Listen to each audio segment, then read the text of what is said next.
This morning is off to an awkward start. Everybody assembled downstairs, and we were asked if we had our Suica cards, which I thought only applied to Tokyo. So we'd left them in the room. We're on our way to go collect those. And that's another thing. I thought we were walking to the temple in Nagano. So maybe they expect us to take a train back or take several trains on our way, if we're gonna go on some side quest or another. I guess it makes some sense. This is actually our first time outside here in Nagano since we got off the platform.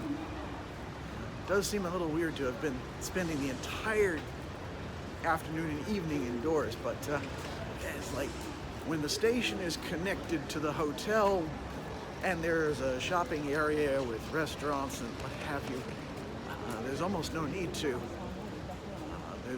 It's already so dark, it's kind of hard to sightsee, and it's also a bit chilly. So, yeah. Now, though, we're heading out while we can. Hadn't expected this. Looks like we're taking a bus down to the temple. I'd heard it was a 30-minute walk, so I'm a little surprised. Well, this is a familiar position for us, being in the back of the bus. It's starting to feel a lot like either London or Jerusalem. I'm not sure which. And here we are on our way to the Zenjo-ji temple. So we're heading uphill towards the temple. Theoretically, we could walk all the way back home once we're done here. In the meantime, there's a lot to take in.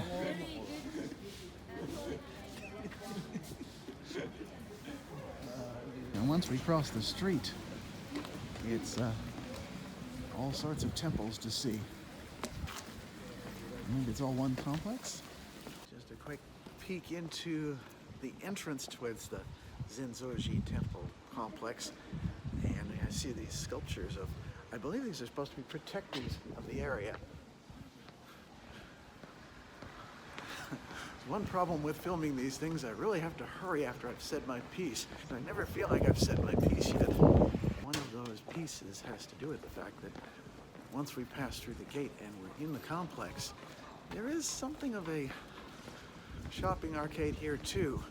Although I suppose that has to do with the fact this is a tourist, would it be proper to call it a mecca? And so there's a lot of things on offer for those who would visit here. The Zenjo-ji temple, like the Senjo-ji in Akasuka, is built over a statue of the Buddha that dates back to the 7th or 6th century, although it's well hidden within the complex and is kept from the eyes of the average tourist because, well, again, we're tourists, we really shouldn't have nice things because we can't treat them properly. It's one of the largest and oldest shrines here in Japan. Now, obviously, I can't take a lot of pictures inside the temple. That's forbidden. But I will tell you about a section of it where it wouldn't have made any good anyway. Underneath the Zenjo-ji temple is a passage that you're walking around in pitch darkness, and you are to be holding on to the wall with your right hand in order to feel your way through. There is supposedly a lock and key that you're supposed to feel at hip height that will get you out. I felt something. I felt like a door handle came to me, but it didn't seem to do anything. I could move it and nothing really happened, but shortly thereafter, there was the passage leading up with the light streaming down and everything like that. I don't know if it's clearly meant to be a spiritual experience, but I don't know that I'd take it as such. Some of the others are going up onto this platform right behind me at the gate of the temple. Daniel and I aren't bothering because Daniel's been going around the gates out of principle, and I'm not particularly interested anyway, but I figured I'd make mention of it and that it can be done for an additional fee. Now that everybody's down here, it's basically free for, it's basically we're free on our own. there's a group that are going to Lake Suwa, which apparently is the site of a scene in some famous movie. So it doesn't hold that much significance to me. So we're just going to knock about the city. And I guess it's, for the most part, a straight shot back to the station, the hotel, and all that. If we do walk, we might actually beat some of the guys there that are meeting at the hotel lobby, but we are probably not going to walk all the way through. I mean, you know, we're going to walk all the way, but we're not going to be doing a straight shot, got to get to the hotel straight away or anything like that.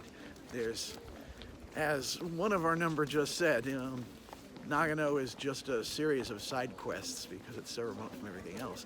You just go this way or that way, and you, to go to the really important spots is an involved process, but there's always one thing here, one thing there to distract you, and you've got all the time to be distracted in. Nice not having a really busy day today. It's wild to see modern storefronts and advertisements alongside buildings that are 200, 300, 400 years old like this. It is something that we just don't get back at home. And then as we pass by the Nomon gate behind us, leaving the temple complex, we're also passing by an old Buddhist abbey. It makes for quite the contrast from the market we just crossed through, right on the temple complex itself. One of those things that they don't have back home anymore, it seems. Remember the days when bookstores had cafes in them? Nowadays, bookstores are practically passé back home. So you just go to coffee shops, and even then you're probably just glued to your phone reading stuff online. We're making our way from the temple to the station, and honestly, we're starting to wonder why we took the bus in order to get up here in the first place. But as it so happens, we're walking downhill at this point. The temple is at the highest point in the town, it would seem, which I guess stands to reason. That seems to be the historic practice back in ancient times, so this wouldn't be any different here. Still, it's a fairly easy walk.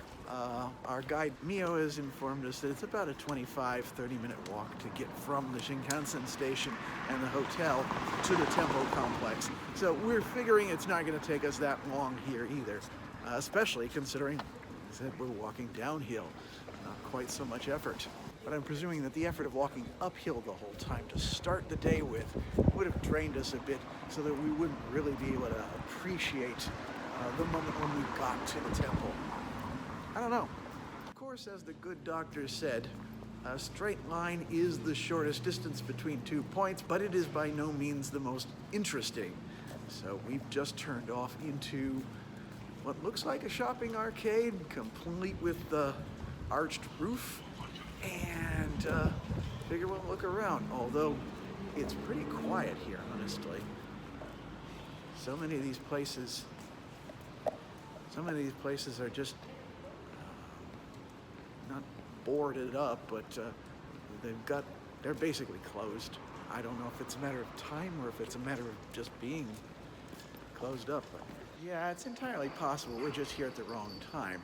And passing by a few bars here that will be open in the evening, including one that talks about live meets with 2 E's, so I'm guessing it's a social place. So yeah, that would explain why things are really quiet right now. Wow, I don't know if you can see it, hon, but it seems there's another temple here in town. Daniel and I were struck by the thing saying God on it. Thought it was a church. Nope, it's a pachinko parlor. I guess there's a lot of praying that goes on in there anyway. In our effort to get back to the main road, we've taken a side quest of our own, gone down what looks like an alley, and it just seems we're not really sure what to make of it. Don't know where we are, don't really care. They do have some interesting names for bars around here. To think that the wizard would be a bartender around here. is an interesting thought. The reasons we wanted to walk back rather than take a bus or something like that is that when we were coming up to the temple on the bus, we spotted this place and couldn't help laughing, but couldn't take a picture fast enough. And you find yourself wondering, well, if you're sad or you're angry or something other than happy, I guess you're not allowed in this bar. And not too far down from the bar for happy people is a little square here, well, a little semicircle that I'm standing on, where we're still paying tribute to the fact that this place used to host the Olympics, or it did at least at one time. Notice a copyright on here dating from 1993. I guess they spent about 5 years putting this place together for that. Not sure if there's anything to be determined from it, but it seems there's a lot of places here where you can just sit down. Benches in parks, seats on the edge of the street, and that's something we didn't see anywhere in Tokyo. I'm not certain as to why that would be, although maybe being an Olympic village had something to do with it. I don't know. I just observe and report, and everybody watching can draw their own conclusions. And in the square behind me, there's some benches that are really long, but with no barriers every 3 or 4 feet to preclude somebody from sleeping on them. It's very different from the big city. Or maybe they just don't have the homeless and vagrancy problem that some places do. So anyway, we seem to have made our way back. The station is right over here and then extends, well, or maybe the mall that connects the station to our hotel extends like that. So now, I'll just cross here and, they do have a very different bell to announce that it's safe to cross.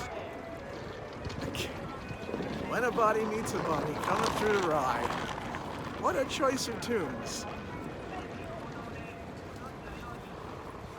Anyway, we've made it back from the temple all by ourselves without really much consultation of a map. So, nicely done. Now I will say this, we came in on the first floor rather than the second, but they seem to have a string of interior shops here that remind us of the one truck stop we were at a couple of years ago outside of Tokyo. You just keep walking, and there's this stall, that stall, and another one, and it really is something. Yeah. Fish market, to a bakery, to an ice cream place, to another restaurant. Started out in a grocery store. There's just everything's going on here all at once. And I guess it may not be as pronounced as in Tokyo, but I guess this is the way it is in Japan. And I gotta kind of like it.